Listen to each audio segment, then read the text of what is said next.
Hi, welcome to clip 4 of this week's lecture on agency and power.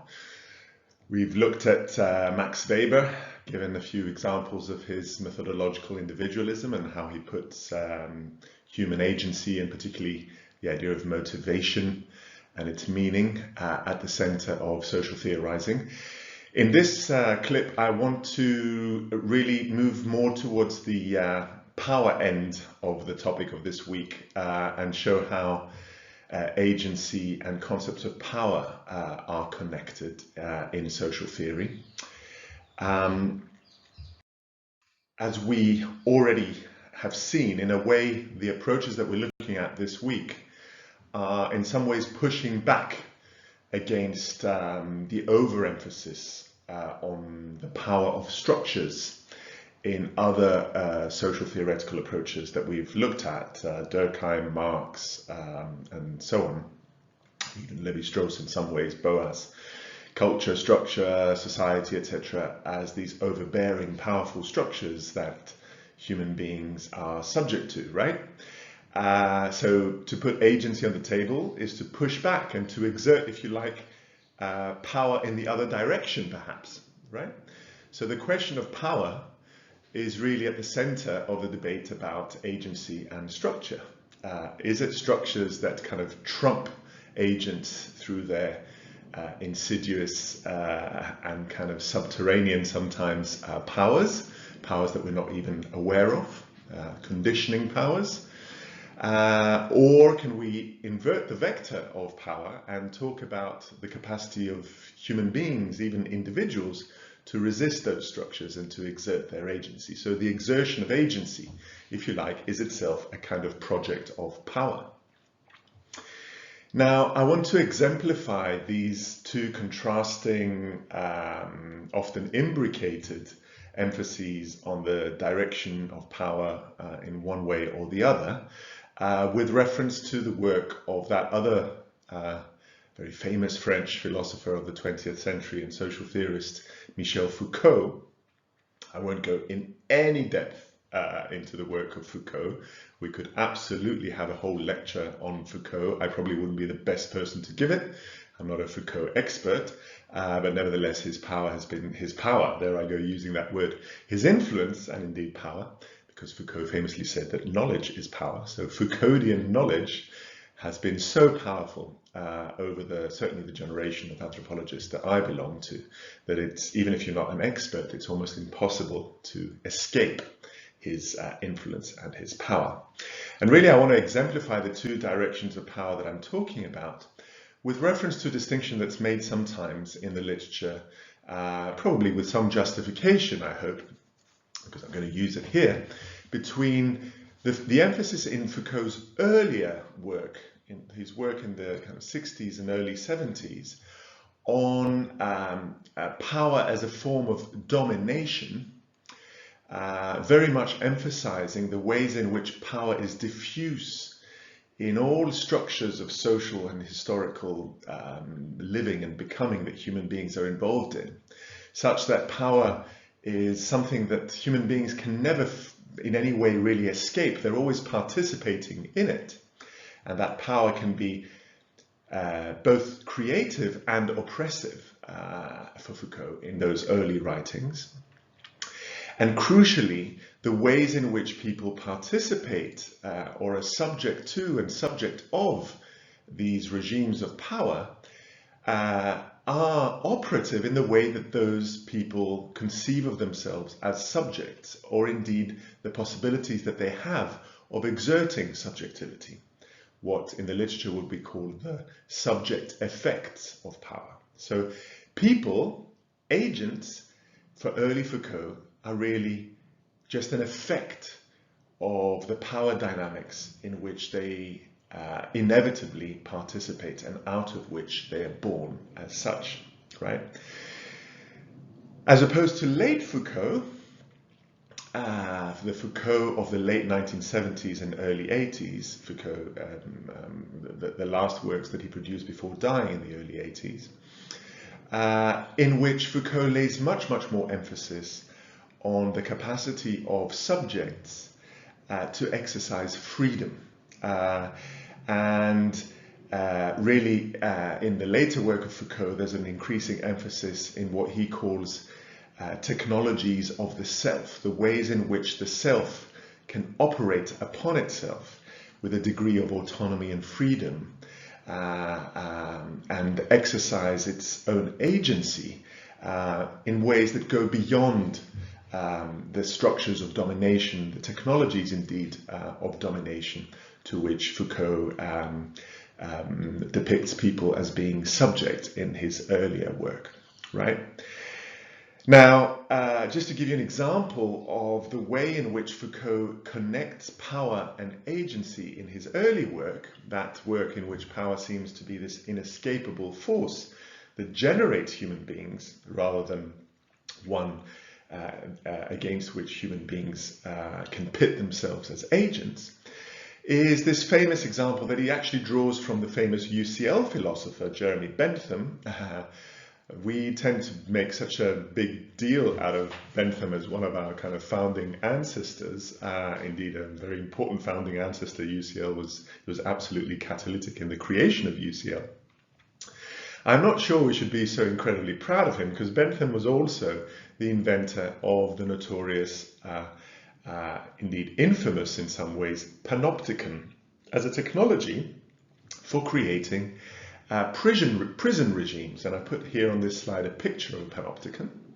And the idea basically is that you have maximal efficiency in creating disciplined, docile inmate subjects inside the prison if you create a situation in which people effectively feel that they have to survey themselves so that they become themselves the agents of their own domination, if you like. And the way that this works in the panopticon is through this architectural invention that Bentham is famous for putting on the kind of agenda for penal reform, or penal regimes and their reformation in the 19th century, which involved this central tower that you can see on the slide, which was occupied by the prison wardens and guards, which has these windows, this panopticon. It means being able to see everything. Windows, it's a bit like a control tower in an airport, out of which the wardens can see, in principle, everything that's going on in these open plan, if you like, cells that are distributed in a circular way around the control tower, if you like, of the wardens, right? So every single inmate in that prison can at any given time be seen from that central tower. So what I do, whether I break the rules or not, is in principle at any given time, 24/7 within the prison, visible to the wardens. Now this regime of visibility ultimately is so effective because it ends up putting the onus really on me to survey myself. If I know that any given moment, whatever I do might be visible, I check my behavior in order to bring it into line with the regulations and to avoid being disciplined. It's very much, I mean, we live in a panoptical society. If you think about the enormous power, and we know this very much in London, of CCTV cameras, right? Putting a CCTV camera in your garden or in your front door or whatever has a deterring effect in and of itself, because supposedly burglars who see that there's a CCTV camera there will desist from burgling you because they feel that they might be caught on camera. It's exactly the same principle, right? The crucial thing that I want to highlight here, however, is the manner in which this exercise of power that the very architecture of the panoptical prison regime exerts or creates, essentially create a particular kind of subject. This self-checking, self-surveilling subject, this self-disciplining subject, is an effect of this power regime that the Benthamian or Bentham invented panopticon prison creates. Now this is just a very vivid, architecturally kind of imaginable or visible, as in the photograph example, of the broader point that Foucault makes about the power of power, if you like, its ability to act upon people's actions, and by doing so create particular forms of subjectivity, particular kinds of people, in this case the self-disciplining subject that is required for modern society to operate in the way that it developed in the 19th century, according to Foucault. So people may feel that they have their own capacity to act, for example, their capacity to discipline themselves or not discipline themselves, in the case of the panopticon, but that capacity to exercise one's agency is itself conditioned by the underlying regime of power that generates it. Now, you perhaps at this point of our course will notice the resonances of Durkheim in this kind of argument, right? What Foucault is saying about power here is not a million miles away from what Durkheim said about social facts and the ways in which social facts format and create the conditions of possibility for the ways in which particular people might operate in a particular social setting, right? So here the vector, as it were, of power operates very much from structure upon agency, such that agency itself becomes the effect of structure and the way in which structure emanates in and through and as power for Foucault. Now, this kind of argument has generated a whole literature about how Foucault is able, nevertheless, in this early phase of his writing, where he focuses on technologies of domination in this way, to credit the possibility that he was incredibly interested in, that people have to resist these structures of power. What might resistance look like when the agent of resistance is itself, or are themselves, a function of the very powers that they may wish to resist, or emerge out of those structures of power? If I'm emerging as a subject out of the structures of power, then how am I able to even resist them, right? Now, I won't give an answer to that question, but all I just want to point to is that it's a very live question in the work of Foucault in that stage, and in the literature that is written about Foucault. And I've put an article on Moodle that I think does a really good job of explaining why actually Foucault is able to have his cake of resistance and eat it in terms of his theory of power. But I won't go into the details of that here. I just want to draw your attention to this as an interesting problem to think about in order really to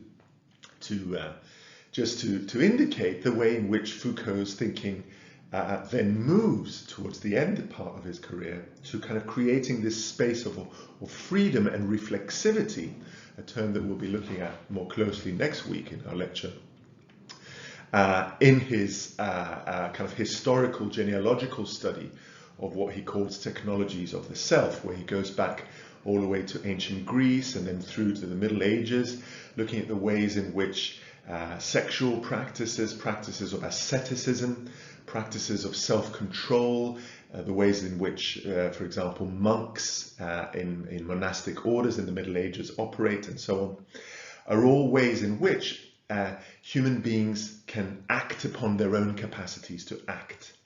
And that capacity to act upon yourself creates a realm of freedom for Foucault, where agency really comes into its own, if you like, for the way that he theorizes that relationship between structure and agency.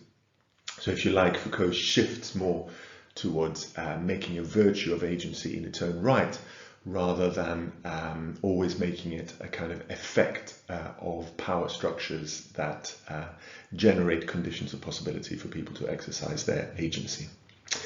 Now, we've already seen, when we examined the work of Pierre Bourdieu in an earlier lecture, in the lecture on materialism and Marxism, the ways in which theorists, much like Foucault, have tried to balance the contrasting kind of demands of a theorization of structure and its powers, and the theorization of the capacity of people as agents, nevertheless, to exercise their autonomy. And these kinds of approaches in 20th century social theory are often referred to as practice theories. Bourdieu is one example. Anthony Giddens, the famous English sociologist, who until a few decades ago was extremely active, one of the most kind of prolific social theorists in the kind of English sociological tradition, with his famous structuration theory. That's another attempt here by a sociologist to balance structure and agency. I won't go into the details. I just want to draw your attention to this kind of ongoing struggle on social theory to strike the right balance between those two things. I've actually given you what I think is a really very successful and interesting attempt by an anthropologist, Sherry Ortner, one of the great figures of American cultural anthropology, a student of Giddens, and whom we saw in earlier weeks, a kind of proponent of culturalism, and also Marshall Sahlins, another great American cultural anthropologist. So Sherry Ortner, in her article or chapter, which I put on the reading list, is advancing a really quite sophisticated argument about how to theorize agency in the midst of power, and comes up with this concept of how people play what she calls serious games. This is a critique of game theory and rational choice theory in economics, where people's motivations for economists are depicted in this incredibly thin kind of rationalizing way.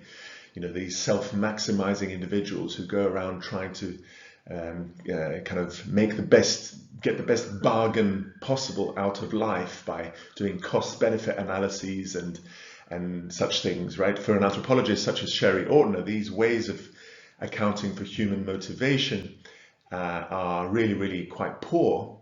And what we need is a much kind of richer, culturally inflected and sensitive to power account of the ways in which people go around, go about their attempt in life to strategize and exert their agency under particular conditions not of their own making. Remember Karl Marx's kind of approach to the historicity of human beings born into material conditions and power differentials that are not of their own making. So Sherry Ortner is drawing on these traditions, you know, drawing on the tradition of thick description of cultural anthropology, of the kind of more Marxist inflected traditions of Marx himself, but also practice theorists such as Bourdieu, and seeks to improve on all of this by developing this theory of serious games and making a really important, I think, distinction between two senses of agency when we try and understand these things as anthropologists.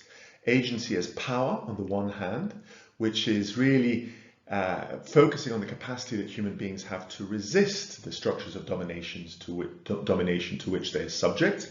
So a great example of a theorist theorizing people's capacity to resist power in that sense would be James Scott, his famous book, Weapons of the Weak, the ways in which peasants, for example, are able to resist power in non-overt ways by dragging their feet, committing petty theft, and so on. So a famous argument by James Scott on agency as power.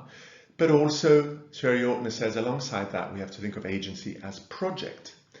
So not only how people are able to resist power in different ways by subverting it and so on, but also how they're able to pursue their own projects at the margins of power, creating their own realms of action and pursuing their own culturally determined motivations and intentions in particular realms in which local regimes of autonomy can be constituted, right? She gives some very feminist and examples of the ways in which women in particular have often been put in a position of exercising agency as project in that sense, rather than agency as power. I encourage you to read the article. It's one of your required readings for this week, and we can of course discuss it in the in our meetings later in the week. I just wanted to round off this discussion of agency before I go to my final clip, where as usual I'll be looking at some criticisms, by drawing your attention to a particular way in which agency has been discussed in anthropology, and particularly in the part of anthropology that looks at material objects, and that's material culture studies in our department, for example. So anthropologists looking at the role of objects, artifacts, things in people's social lives and cultural lives, but also in fields that are close to anthropology, such as science and technology studies. So kind of the social study of technology in many ways informs debates that have been developing really very vigorously in the past few decades about the degree to which we can think of agency not only as a property that human beings have, but also as a property that objects have, right? So this idea of extending agency, not just to humans, but also to artifacts, right? I mean, some anthropologists would also very much like to extend it to plants and animals, but that's a slightly different debate. It's connected, but it's not the same one. So I'm focusing here specifically on this question of the agency of things. Now, our esteemed colleague in this department, Danny Miller, is one of the people who's greatly influenced these debates about the agency of things. He's written very, very powerfully against the tyranny, what he calls the tyranny of the subject in social theory. This obsession with the power of subjects in the social realm, which radically for Danny underplays the role that objects have, that things have, in making us just as we make them. So the objects, the clothes, the mobile phones, the architecture, the furniture, all of those things that are the props of my life make me as much as I, or human beings, make them as artifacts, is one of the central points that Daniel Miller makes. And in that sense, things can be understood as having agency because they operate upon us in these ways, right? Another anthropologist that has really gone to town with this idea of artifacts having agency, it made it onto the title of perhaps his most influential book, Art and Agency, is Alfred Gell, who sadly died in the late 1990s, very much at the time that he was writing this book. An absolutely amazing anthropologist who's had a major influence in our department, as I think I mentioned in an earlier clip, because some of our most esteemed and creative and amazing colleagues in material culture studies were his students, Chris Pinney, Suzanne Kugler, for example. They were students of Alfred Gell's, and you can see the influence of his work on their work very much as well. But in Art and Agency, Alfred Gell develops a very sophisticated theoretical model that allows the question of agency to be read off just as much artifacts as it is read off people. So the ways in which things can be ascribed with intentions is something that Alfred Gell is very keen on exploring in that book. A kind of very rudimentary example that you might want to think about is, you know, when your computer crashes and you kind of swear at it and you even bang against it, or your car doesn't start in the morning. I don't know, I don't drive, but if any of you drive, perhaps you've had this experience, and you kind of kick at it and say, come on, for God's sake, get me to work, right? These ways of treating artifacts as if they had genuine intentions and motivations are things that Alfred Gell is really keen on taking really, really seriously. Because of course, these kinds of relationships with objects are, for example, very, very central in many, many practices of religion. So the way in which effigies or icons are ascribed or assumed to have divine or other powers to make a change in the world are things that, as anthropologists, we have to take very seriously, according to Alfred Gell. And his book is about developing a model for doing that. An even more radical attempt to really take the agency of objects seriously theoretically is offered by what's come to be known as actor network theory, put on the table and developed by the great French thinker Bruno Latour, who's had an enormous influence on these debates.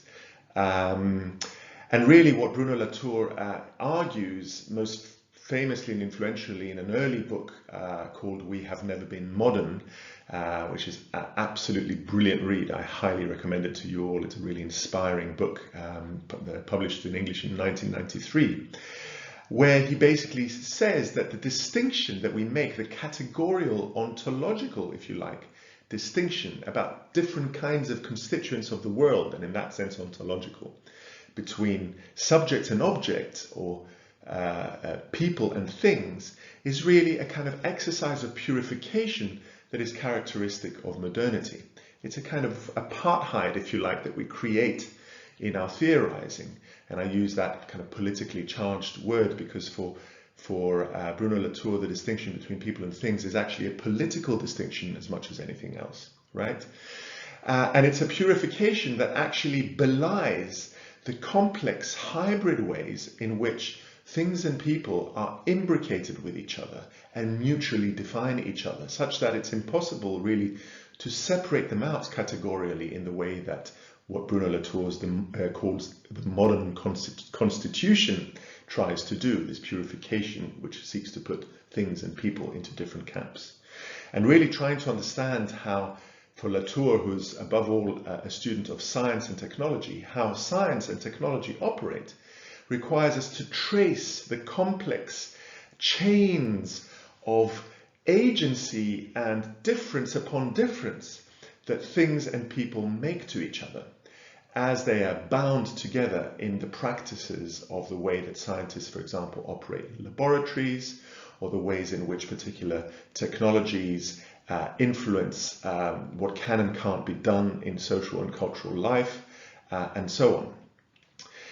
So again, I can't go into the details of Bruno Latour's theory, but really all I'm doing here is drawing your attention to a radical position that says that basically any principled distinction between people and things, subjects and objects, is really a distortion of how the experience of life actually operates. And really the duty of social theory is to do away with these distinctions, to connect, if you like, the social and the material as a matter of principle, even more than just as a matter of fact. Okay, these are a few ways in which people have thought about the importance of things as agents. I'll leave it there, and I'll see you in the next clip where we'll talk more critically about these ideas of agency in social theory.